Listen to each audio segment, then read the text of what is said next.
Okay guys, we are on day 6, which means tomorrow, hopefully you will have an active starter. Sometimes it does take like a couple of days longer than 7 days, depending on how warm your house is, to get like the active bubbles and stuff in your starter.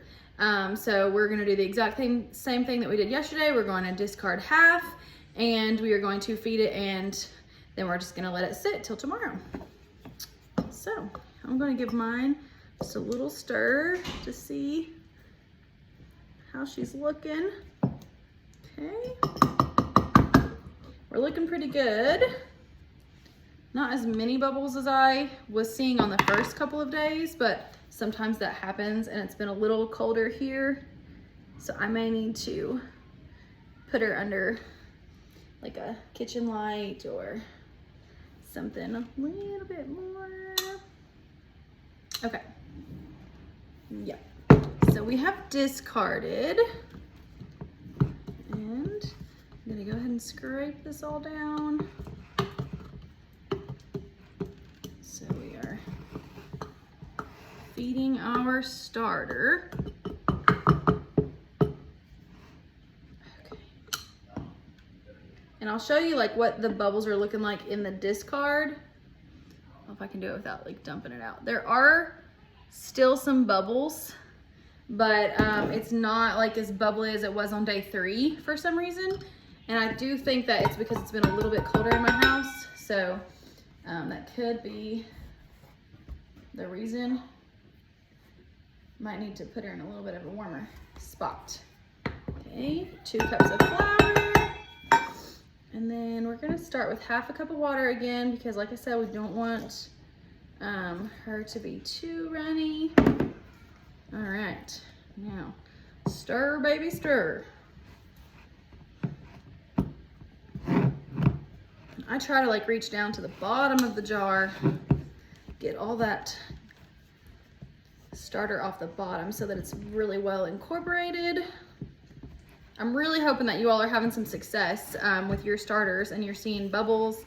And on day 7, we will, well actually it'll technically be like day 8. So day 7 you'll do your feeding and your discard like normal.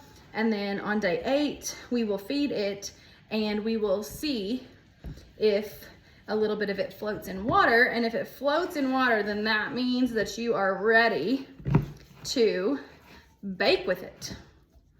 So, okay.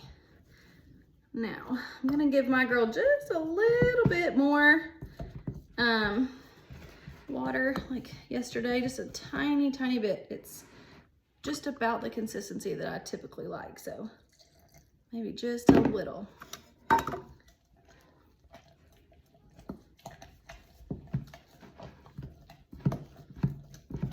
And I started my first seeds today, some flowers. I actually started eucalyptus.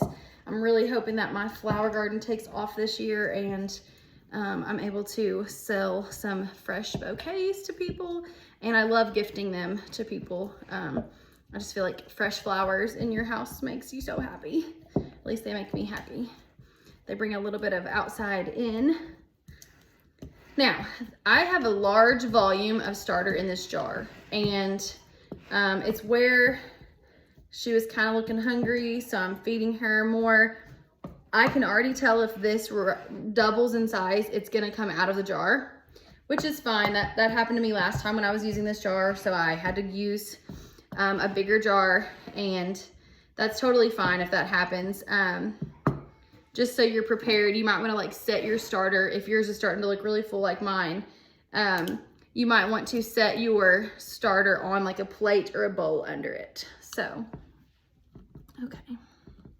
All right, so that is the level. So if it doubles in size, it's definitely gonna come out of the jar, but that's okay. And then here is the consistency, that thick pancake batter. Actually, may just make sure I got all the flour incorporated really good. Okay. Now we are going to leave her until tomorrow, and hopefully we will see more bubbles tomorrow. I'm gonna keep her in a warmer spot. So You all post pictures under this video of what your starter's looking like so that other people can see. And on Friday, we will post pictures of like our bread that we're gonna make. So see you all then.